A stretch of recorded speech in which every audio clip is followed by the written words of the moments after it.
జగన్మోహన్ రెడ్డి గారి మీద చేసిన దాడి మరి ఏ ఉద్దేశంతో చేశారు ఏంటి అనేది పక్కన పెడితే ఆ దాడి మామూలు దాడి కాదు.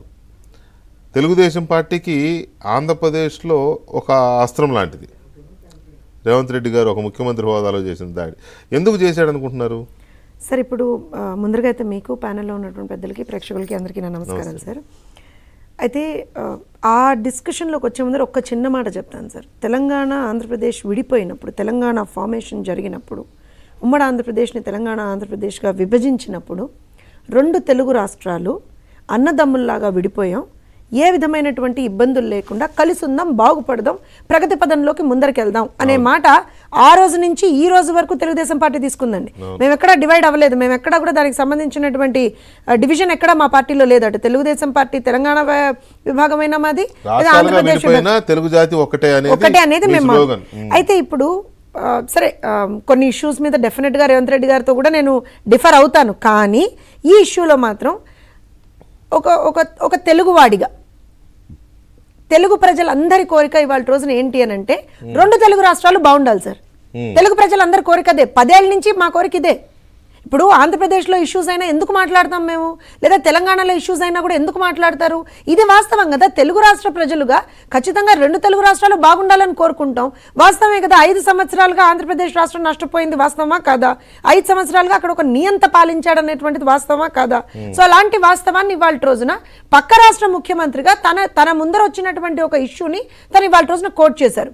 అయితే ఇక్కడ మనం గమనించాల్సినటువంటి ఇంకో విషయం ఏంటంటే వెంకటకృష్ణ గారు, నియంతృత్వం అనేటువంటిది నాకు తెలిసి ఎవరు అంటే ప్రజలెవరూ భరించరు. రాజకీయ నాయకులుగా ఒక పరిణితి చెందినటువంటి ఏ రాజకీయ నాయకుడు కూడా నియంతృత్వాన్ని కనుక మనం బిలీవ్ చేసి, ట్రస్ట్ చేసి దాన్ని కనుక మనం ముందరికి తీసుకెళ్తే నష్టపోతాం అనేటువంటి చాలా క్లియర్గా తెలుసండి. So they will fight for that. డెఫినెట్గా వాళ్ళు దానికి అగేన్స్ట్గా ఫైట్ చేస్తారు. ఇప్పుడు ఇక్కడ కానీ అక్కడ కానీ మీరు గమనించండి, 10 సంవత్సరాల టీఆర్ఎస్ పాలన కావచ్చు, కేసీఆర్ గారి పాలన కావచ్చు, 5 సంవత్సరాల వైఎస్ఆర్సీపీ జగన్మోహన్ రెడ్డి గారి పాలన కనుక మనం చూస్తే the first and foremost thing of concern నియంతృత్వం. ఒక విచ్చలవిడితనం. నియంతృత్వం, ఒక విచ్చలవిడితనం, రెండూ చెప్తాను నేను. నియంతృత్వం అని ఎందుకన్నాను అని అంటే, నేను చెప్పిందే వేదం. ఎవడైనా సరే జర్నలిస్టులతో సహా, నువ్వెవడెవరా నాయన నాకు చెప్పడానికన్నా ముఖ్యమంత్రిని ఇక్కడ చూసాం, అక్కడ కనీసం అసలు జర్నలిస్టుల మొహం కూడా చూడలేదు అనుకోండి. సిమిలారిటీస్ ఉన్నాయి. సో అంటే నేను ఏమంటున్నా అంటే విచ్చలవిడితనం ఎక్కడంటే, సరే నాకు తెలిసి సంవత్సరాల తరబడి సెక్రటేరియట్ కూడా రానటువంటి ఒక ముఖ్యమంత్రిని ఇక్కడ చూసాం. కొన్ని సంవత్సరాల తరబడి again the same thing repeat అవుతూ, నేను బయటికి వస్తే పాదాలు కట్టండ్రా, పరదాలు కొట్టేండ్రా చెట్లని అన్నటువంటి ఒక ముఖ్యమంత్రిని అక్కడ చూసాం. నిజమే సార్. మరి దట్స్ ద ఫ్యాక్ట్ సార్. అంటే ఇవాళ నిజంగా కూడా ఒక నవ్వుతూ నేను చెప్తున్నాను, కానీ ప్రజలు ఎంత, దట్స్ అ ఫ్యాక్ట్. నియంతృత్వాన్ని కానీ విచ్చలవిడితనాన్ని కానీ ప్రజలు ఎక్కడ ఒప్పుకోరు సార్. ఇవాళ మనం ఇంకో విషయం చూస్తే సార్, 500-600 కోట్లు పెట్టి ఆ ప్యాలెస్ ఏంటి సార్? అదే పరిస్థితిలో ఇక్కడ కూడా చూసాం కదా, తన ఫామ్ హౌస్ కి నీళ్లు రావాలని చెప్పి ప్రజాధనంతో మరి అంటే వేరే దాంట్లో వచ్చింది నొక్కి చెప్పండి. అందుకని మీరు కూడా గట్టిగా ఓకే, ప్రజాధనంతో మళ్ళీ ఐ రీకరెక్ట్ ఏమంటారు అని అంటే ఆ రీఫ్రెష్ చేసి మాట్లాడుతున్నా దాన్ని. ప్రజాధనంతో 500-600 కోట్లు పెట్టి ఆ మహానుభావుడు అక్కడ రిషికొండ ప్యాలెస్ కడితే, ఈ మహానుభావుడు సార్ మీరు నమ్మరు సార్, ఒక్కసారి వెళ్ళి ఆ ఫామ్ హౌస్ దగ్గర చూడండి సార్, అసలు ఎకరాలే సార్, వరుస పెట్టి ఎకరాలే.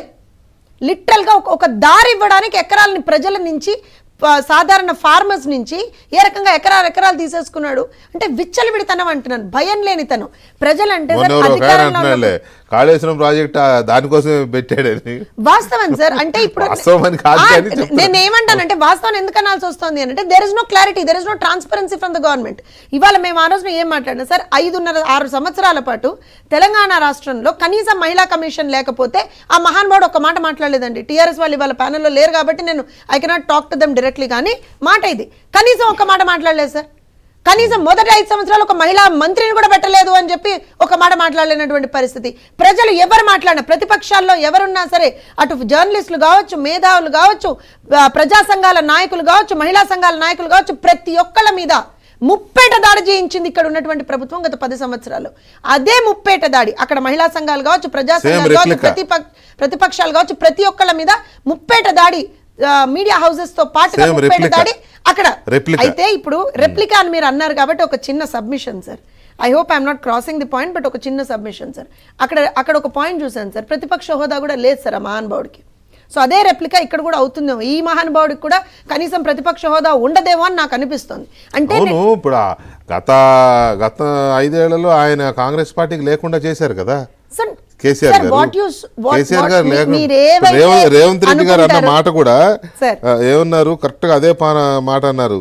మనం చేసిన మా పాపాలు ఏదో నాడు మనల్ని మింగుతాయి